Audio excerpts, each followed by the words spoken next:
Oh, perfect timing. Perfect timing. And ladies and gentlemen, welcome to Brian Ricketts, Pastor Brian Ricketts, and his discussion of allergies, 2021 edition. Yeah, yeah. Thanks, So, Joe. yeah, well, What are good friends for? I warned you, and then you just it went right after it there. So, yes, hey, everybody who's watching, which I think is Jesse at Evening. this point. Yeah, Yeah. good evening. Well, first question for you, by the way. Well, first of all, welcome to After Service, a production of Open Door Community Church, featuring your fine pastor, Brian Ricketts.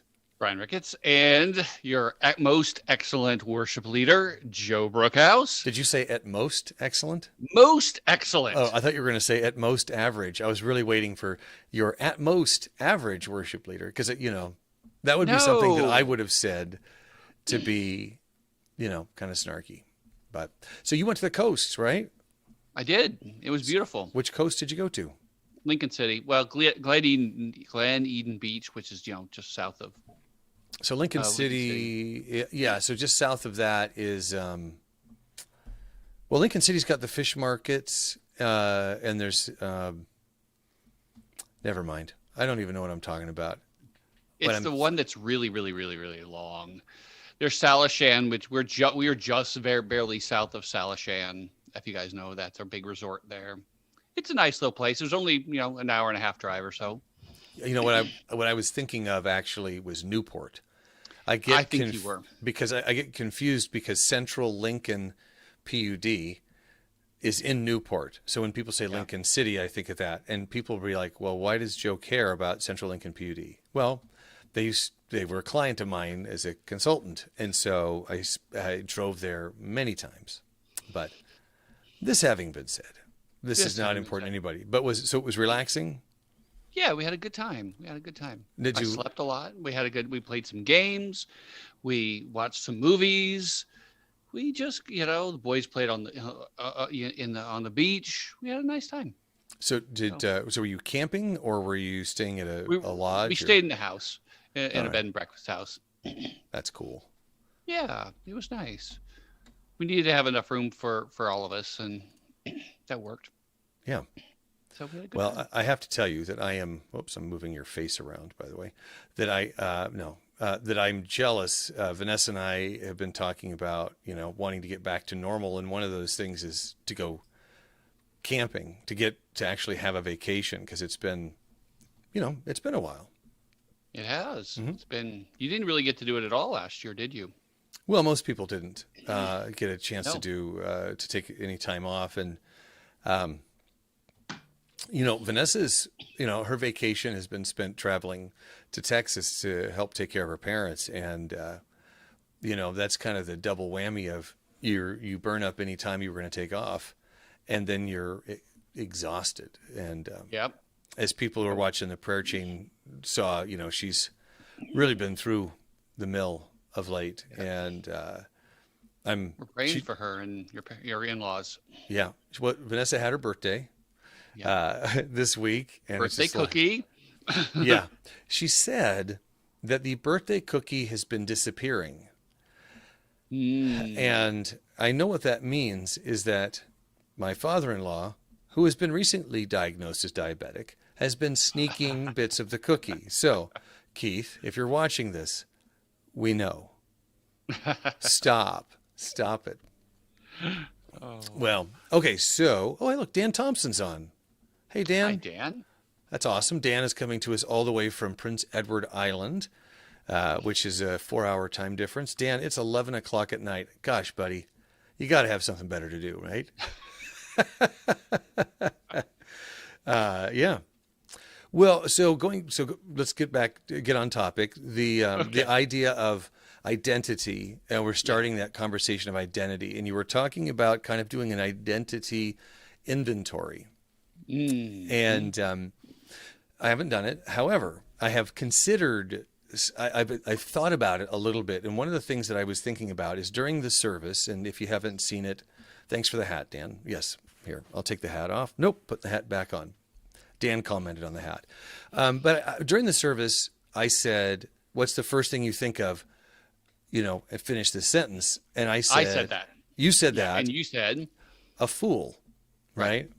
I am a fool. And at first I'm like, why did I say that? That's just ridiculous.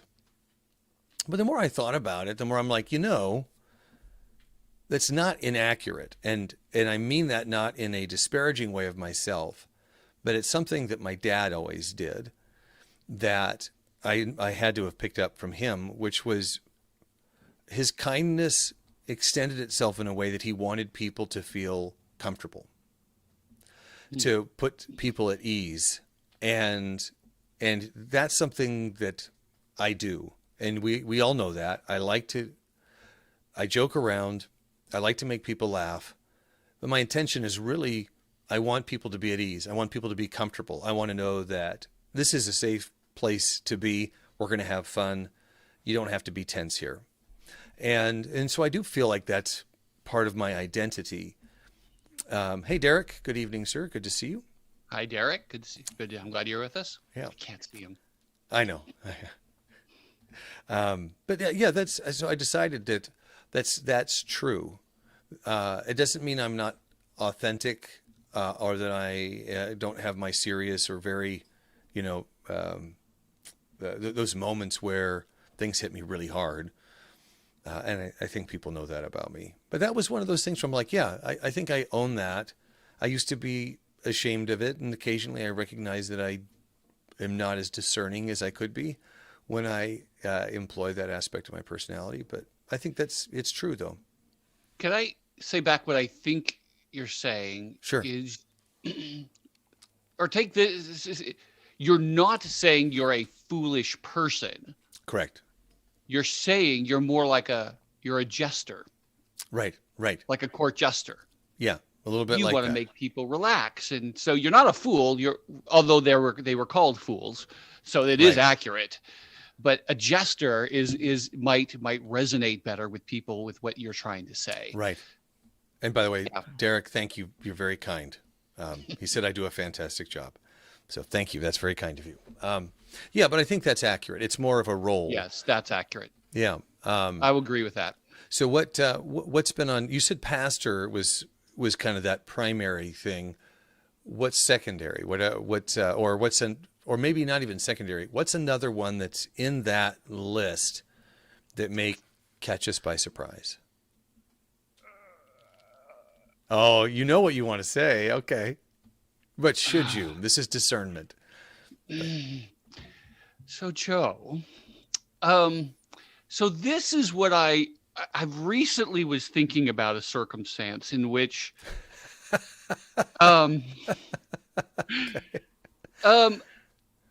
it helped me realize that part of my identity and is that I'm the person that everybody looks to in most of my circles of life. Is I've got the right answers. Right. Okay. And I'm the person who can read a text and understand what it says. And so when that gets challenged, it gets difficult. And so I just need to realize that I don't need to put my identity in that. So that's kind of one of the things I'm thinking about with that. That's interesting because we were talking after the service about how my parents, and I talked a little bit about during the service, part of my identity was my parents were like, you're smart. You're really smart. And they really leaned in on that. And I get most defensive when people challenge my intelligence. Yeah. Where, and they could be right. When I think I know something and they tell me that I'm wrong or some assumption that I've made. And when they challenge that, then I'm like, are they challenging my intelligence? Because that's part of my identity. And I think that gets into where our strength, if our identity is maybe misdirected. Yeah. That a positive becomes a negative. Because we're tempted to put our worth Mm-hmm.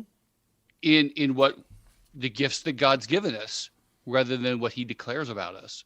Right. And yeah, and this gets at the issue that I tried to talk a little bit about on Sunday of your identity drives so much of what you do and how you react to everything in life.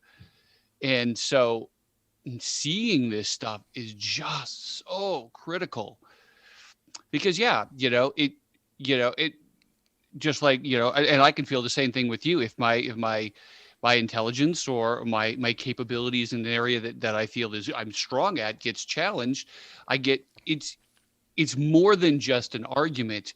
It's deep It's and personal. it becomes instantly personal. Right. And unless you're reflective about it, you don't realize that that's what's occurring. You're just angry.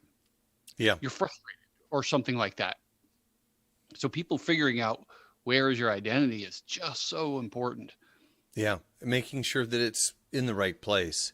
I this is going to sound silly, but I remember at some point, and it's probably changed since then, setting up my Twitter account. This is probably 10 years ago or more, and wanting to list who I was, and I was listing my identity, what I wanted people to know about me. If they pulled up that, what would that say? And there was follower of Christ. There was son, husband, father, brother. Right. This list of things. But I was very deliberate in what I selected. It may not have been a reflection of what's actually true. It's what I wanted people to see. But, that's one of those things where I wonder if somebody external to us says, based on how I see you interact with the world, this is what it appears to be. Yeah. So, Yeah, that's true. People label us without us knowing it. And we also put on masks and feel like I need to be this kind of a person in the world. oh And yeah, so I yeah, I act like this, and to a certain extent you do need to take on different roles. You're in a different role and depending on where you are in your day. That's okay. It's just where it's the deep down stuff. You can get really, really twisted, if your identity is in the wrong place. yeah, yeah. And if your identity is weak, malleable, Oh, yes. we talked And you're a chameleon. right. That was something else we talked a little bit about after the service, and of course, this is the after service podcast. But the idea of, like, for me, I will adapt the identity, or according to the room I'm in. So, a friend of mine growing up, a guy named Sean Lowe, he was the funny guy. Well, I wasn't the funny guy then, right? So he's got that place. That role is already fulfilled. I'm not going to play that role. I became the guy who read a lot. That became my role for sixth grade. Seventh grade, I was the kid with the briefcase. And it's kind of interesting how, at least for me, I can almost remember even literally saying to myself, I'm the kid who reads a lot. Mm-hmm. Right? Can you? Yeah, just like, yep, I'm taking that identity. That's what I am. Yeah. I'm the guy who likes basketball. I'm the guy who likes wrestling. I'm the guy who, Right. whatever it is, that's me. Yeah. And there's something really empowering about claiming your role, claiming your identity. Mm-hmm. And that's also true, kind of coming back to our topic of claiming yourself as a Christ follower, as somebody who puts Christ first.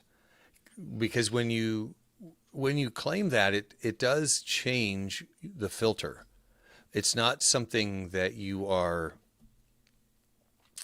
hey, I'm wearing this, necklace has got a cross on it, and therefore it's, if I'm claiming this, then, for me, that means that how I interact with social media changes dramatically. There's an extra filter there that says, I mean, there's lots of times, we've talked about this before, lots of times I will start a social media post. I'm passionate about something, I'm annoyed at something, I think something's funny, and I'll take a beat and go, why am I posting this? Is now the right time? Is this the right thing? And ultimately, if my identity is first as somebody who follows Christ, how will somebody who's not following Christ, who is not a believer, interpret this?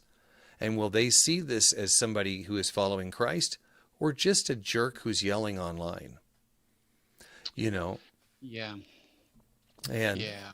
I wish more people, as they take on that mantle, as they take on that identity and allow it, as they claim it, because it really is empowering if they claim that, how that kind of forces that extra beat in terms of you thinking through a situation. As a husband, Mhm. right? There's a lot of things that we filter through that changes. Oh, I'm going to take a moment and, I'm going to go this direction and not that direction. I'm going to make this choice. Vanessa's not here right now. So the laundry is still in the dryer and has been there for 4 days. And that has become my dresser, right? But that's one of those things that because I'm kind of lacking that identity as a spouse while she's gone, right? And I'm missing kind of that aspect of my partner that it languishes a bit. It's not going through that same filter that it would otherwise. Yeah. So many thoughts to what went through my head with what you were saying. Let me just say them because maybe you'll help me remember, because there's Sure. a couple of questions. One is, how can you tell what your identities are? I mean, you beat around that bush a little bit because it's so helpful to understand it. Another thought I had was, we think about, at least I've thought a lot about, okay, you need to live your life based on priorities. But what if we didn't if we didn't use that model, but it was through through identity. You look at everything through what's your primary identity, secondary identity, third identity, and it came at it from that perspective instead, both as a parent and as a husband and all that. But I'm thinking also as the church, what is our identity as a church, rather than what are our values and priorities? I don't know if maybe this is unfruitful way to go, but that's an interesting thought that I'd never heard of. Because if we all act out of our identities, well, that would help. That might be a more streamlined way of doing it. So, Well, right. thoughts? Well, it's like the big rock. You've heard the analogy of, how do you decide what you're going to do? There's the jar with rocks, different sizes of rocks. You put the big rocks in first, and then you put the smaller rocks in, and then you finally finish up with sand. And Right. the value of that exercise is questionable. But if you say, I'm going to make Christ first, he's going to take up the most space, then, if you think about how you spend your time, or not even how you spend your time, but how you process your decisions, if it goes through that first. Yes, that's what I'm saying. Yeah. So it's like you wake up in the morning and you decide what your day's going to look like. And if the first thing you do is process that through, I'm a follower of Christ, maybe you take 5 minutes and just do a quick, good morning, God, I love you. Thank you Right. so much. I can tell you that I'm not good at that. And so that makes me go, is that my first identity? Right. You And see, know? that's the questions to ask, right? Yeah. If you come in and go, if my primary identity is this, then how should I be acting overall in my day, and particularly in this moment? Yeah. And then you can go to the next one and, well, okay, but I'm also a father. Okay, well, what does it mean there? Okay, but I'm a Christ follower who's also a father. I'm a subset of being a Christ follower. And so, yeah, it's just, I don't know, that might be really fruitful to think through your life and how you prioritize, to use that to the old way of looking at it through those lens. It's just very powerful. I remember I went to a worship conference. This is probably 12 years ago now, which is amazing to me that it's been that long. And one of the questions that the person running it was brothership. The idea of, there are people that, and it could be sisterhood as well, where you're walking side by side with somebody. What does that mean? How does that impact that? And I remember I've never really thought about it that way. I hadn't really thought about what it meant. It was David's relationship with Saul's son, whose name is Jonathan, and the nature of that relationship. Well, I was so poorly read in the Bible at that point that I'm like, what is this story that we're talking about? And it's become one of my, obviously I forgot Jonathan's name, but I love the story. I love what it's talking about. I love the trust that is there. It's the idea that Jonathan's really forsaking family for the sake of this relationship. So his identity as a friend trumped that of the relationship that he had as son. Wow. And you sometimes your identity is seen best in the rearview mirror. It's as I said earlier, I don't want to overuse the term empowered, but there is something really to be said for you taking a beat and going, what's my identity? I claim this identity, and therefore it is going to impact how I live this day. So today I'm going to wake up. I am a son of God. I am a reflection of Him, and therefore my interactions with people is going to be defined by that. Anyway, there's this. I love the idea of identity because it's so rich. I mean, people write books about it. I'm not an expert in it. I'm really grateful that I have a wife that kind of helps me explore some of these topics because I have identities that I have not chosen that people impose on me. Well, no, that was the other thought is, you were talking about like the online thing, thinking through how I'm going to interact online because I want to react well as a Christ follower. You were saying, well, part of that is also recognizing the identities people are putting on you. So in the case of online, people are already identifying you as a Christ follower. Right. Mm-hmm. Right. And so being aware of that is really important. What labels do they put on you? And do you want to challenge that? Do you want to subvert it? Do you want to embrace it? I mean, that's part of the reason why Jesus is doing what he's doing in Mark is there's all these assumptions on who he is and what he's supposed to be.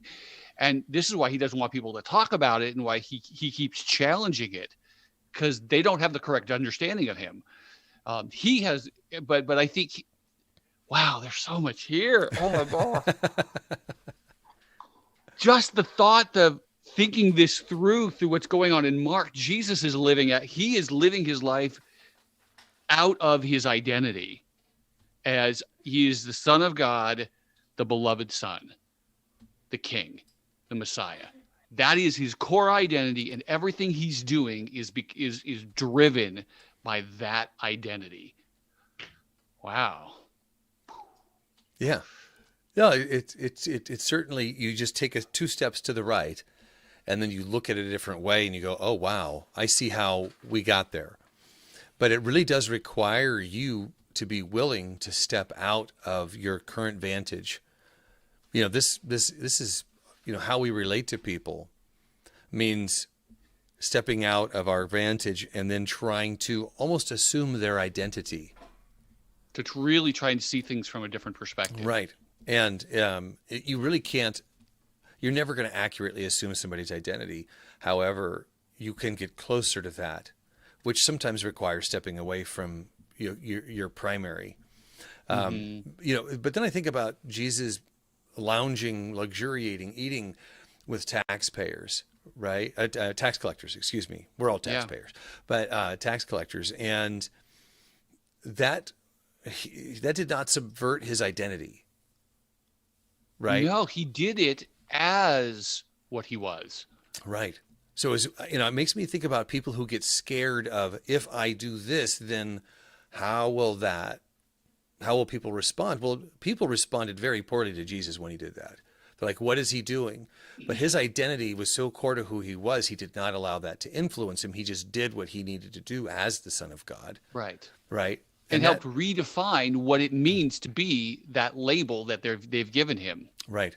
He's subverting it, he's molding it and changing it. Yeah, interesting. That's actually, it's kind of, I'm starting to feel a little emotional, but it's hitting me really hard because I think about how, I've been doing podcasts for 12, 13 years. I've been engaged in Christian culture a lot.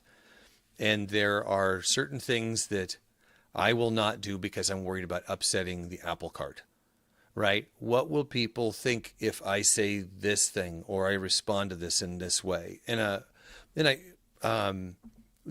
I feel that there might be something wrong with Christian culture. You and I have talked about this kind of offline, where I get very concerned about what Christian culture says is okay. And what if they reject me? What if Christian culture rejects me if I say this?